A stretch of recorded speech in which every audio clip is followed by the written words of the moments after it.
Assalamualaikum warahmatullahi wabarakatuh.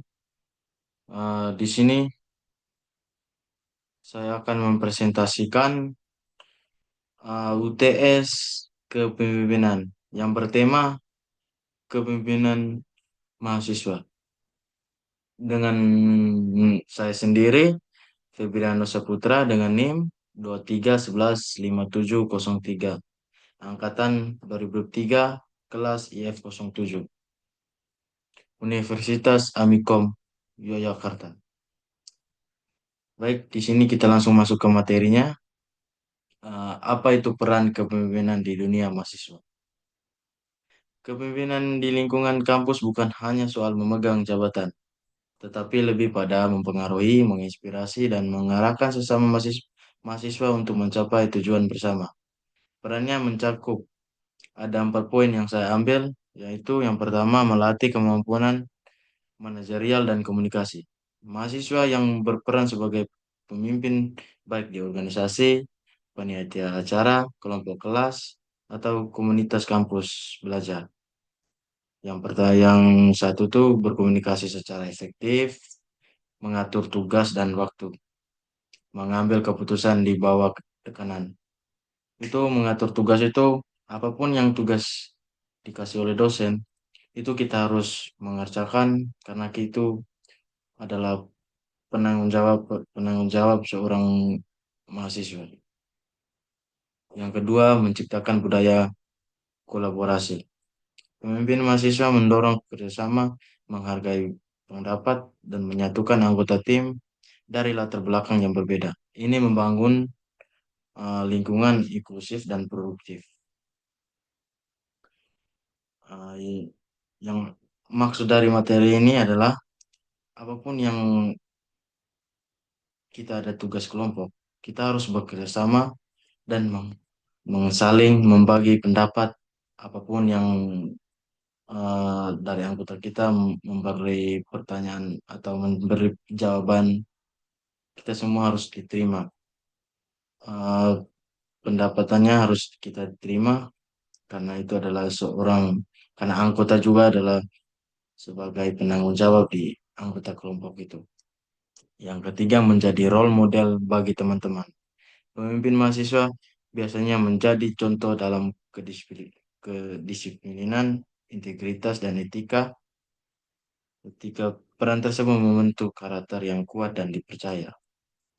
Ini adalah maksudnya apapun seorang mahasiswa itu harus punya disiplin, integritas yang nilai-nilai di dalam suatu eh, kelompok atau dalam organisasi di kampus. Harus punya peran sebagai mahasiswa. Yang keempat, mengembangkan kemampuan problem solving. Setiap kegiatan kampus pasti punya tantangan logistik, komunikasi, koordinasi, atau konflik internal. Dari situ pemimpin belajar melihat masalah secara objektif, menyusun solusi, mengambil keputusan yang tepat. Baik, kita masuk ke peran keduanya, pengaruh kepemimpinan mahasiswa terhadap karir masa depan. Kemampuan kepemimpinan yang diasah saat menjadi mahasiswa sangat relevan dan dicari dalam dunia kerja karena di sini saya ambil 4 poin juga. Yang pertama itu perusahaan sangat membutuhkan individu yang bisa memimpin perusahaan mencapai orang yang bisa mengambil inisiatif, bertanggung jawab, mengarahkan tim, berpikir kritis. Ini adalah eh, dalam perusahaan kita harus punya yang inisiatif dalam berperan menjadi mahasiswa atau dalam perusahaan bekerja, bertanggung jawab, tim, mengarahkan tim ini maksudnya bisa berkompeten dalam bekerja sama dalam apapun, berpikir kritis, yang secara logis, secara rasional atau apapun lah pokoknya. Pengalaman organisasi di kampus sangat membantu menunjukkan hal itu. Yang kedua, meningkatkan peluang karir dan kepercayaan diri dengan memiliki pengalaman memimpin seseorang.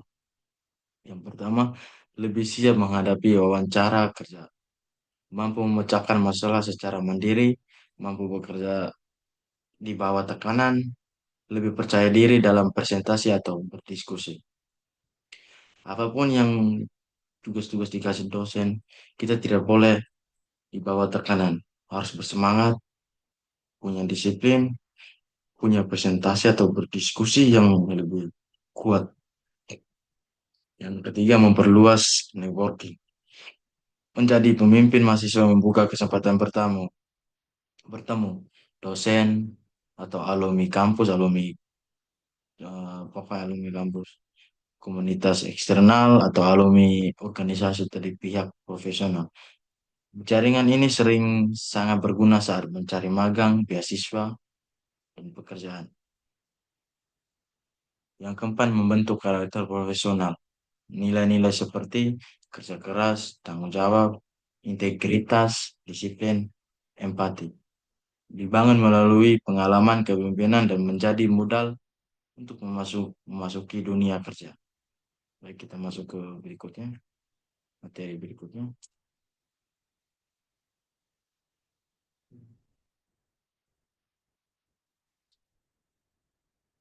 Siapa pemimpin yang paling mempengaruhi hidup Anda dan alasannya?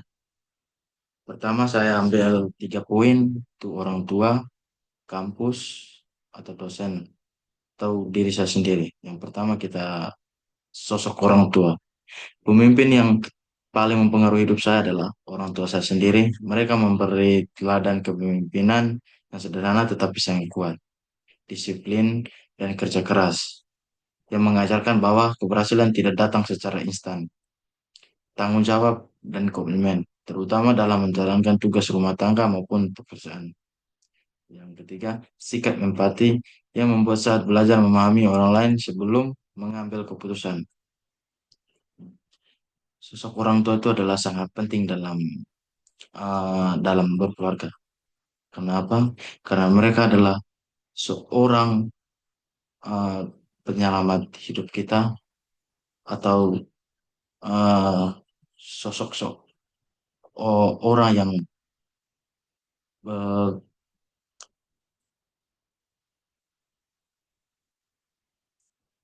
bertekad kuat dan gagah dan keberanian dalam mengambil keputusan apa.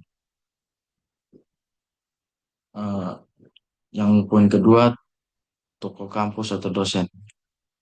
Pemimpin yang paling mempengaruhi hidup saya adalah dosen atau pembina organisasi saya. Beliau berpengaruh karena selalu memberikan motivasi untuk terus berkembang, mengajarkan saya untuk berpikir kritis dan tidak menyerah pada satu satu cara pandang.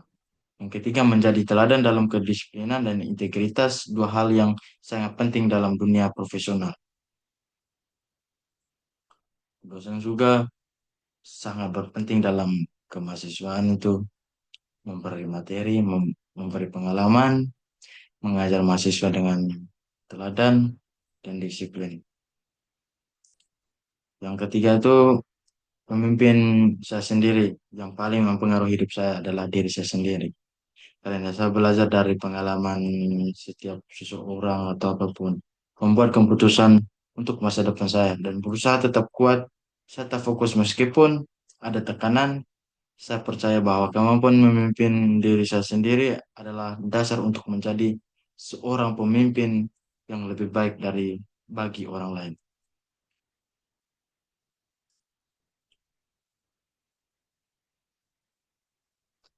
Yang tiga, analogi pemimpin selalu terlihat dan menjadi contoh penjelasan dan landasan teori.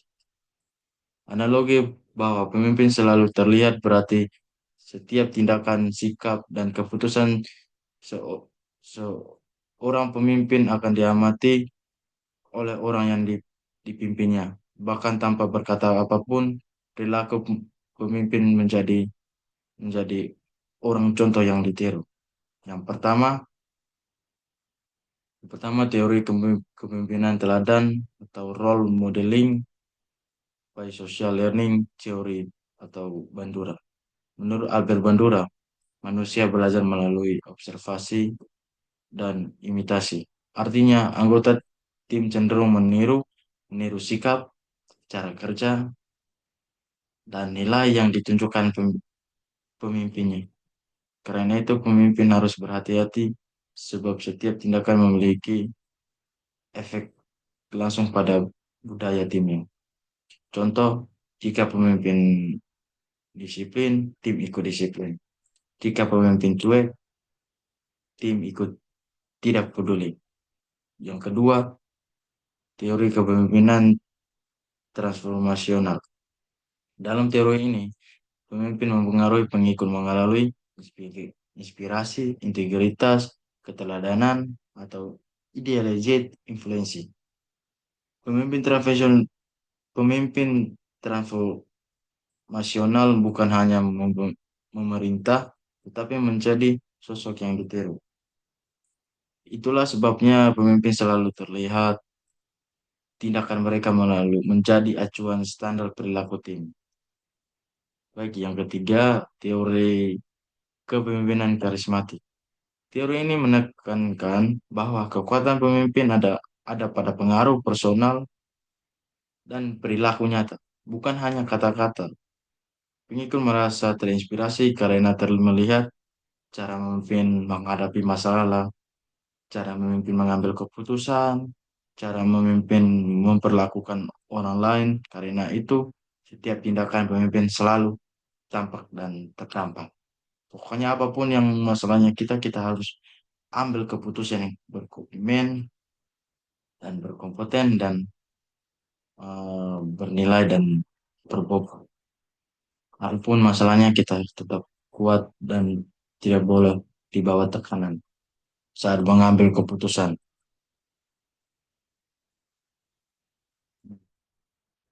Teori kepemimpinan yang secara singkat. Yang pertama, trait teori atau teori sifat. Teori ini menyatakan bahwa pemimpin lahir dari sifat-sifat alami tertentu, seperti percaya diri, jujur, tegas, dan berani mengambil keputusan. Artinya seseorang menjadi pemimpin karena memiliki karakter bawah yang kuat. Yang kedua, transformasional leadership, kepemimpinan transformasional. Pemimpin transformasional menginspirasi bahwa memotivasi orang lain untuk berubah, berkembang, dan mencapai tujuan lebih tinggi. Mereka memberi teladan, punya visi jelas, dan mampu menggerakkan tim melalui pengaruh positif. Yang ketiga, servant leadership, kepemimpinan melayani. Kepemimpinan ini berfokus pada melayani orang lain terlebih dahulu. Pemimpin mengutamakan kebutuhan tim, mendengarkan, mendukung, dan membantu anggota berkembang. Intinya pemimpin hadir untuk melayani, bukan dilayani. Yang keempat, situasional leadership, kepemimpinan situasional. Teori ini menyatakan bahwa tidak ada satu gaya kepemimpinan yang selalu cocok. Pemimpin harus menyesuaikan gaya memimpin dengan situasi, kemampuan, dan kebutuhan tim. Kadang harus tegas, kadang harus membimbing, tergantung kondisi. Yang di sini saya ambil tiga peran dalam kepemimpinan mahasiswa. Yang pertama itu pemimpin. Peran sebagai leader berarti mahasiswa bertanggung jawab mengarahkan tim, membuat keputusan, memberikan visi, dan memastikan tujuan tercapai. Seorang leader menjadi teladan dalam sikap komunikasi dan penyelesaian masalah. Yang kedua, anggota tim. Follower bukan peran pasif. Mereka berperan untuk mendukung, menjalankan tugas, memberi masukan, dan bekerja sama dengan pemimpin. Followers, follower yang baik membuat tim berjalan lebih efektif dan menjadi dasar kekuatan kelompok. Yang ketiga, influencer. Influencer adalah mahasiswa yang mampu mempengaruhi lingkungan, memberi inspirasi, dan mendorong perubahan positif meskipun tidak memegang jabatan resmi. Mereka biasanya kreatif, komunikatif, dan membawa ide-ide baru untuk perbaikan. Eh, Baik, terima kasih presentasi materi saya hari ini. Sekian dan terima kasih. Assalamualaikum warahmatullahi wabarakatuh.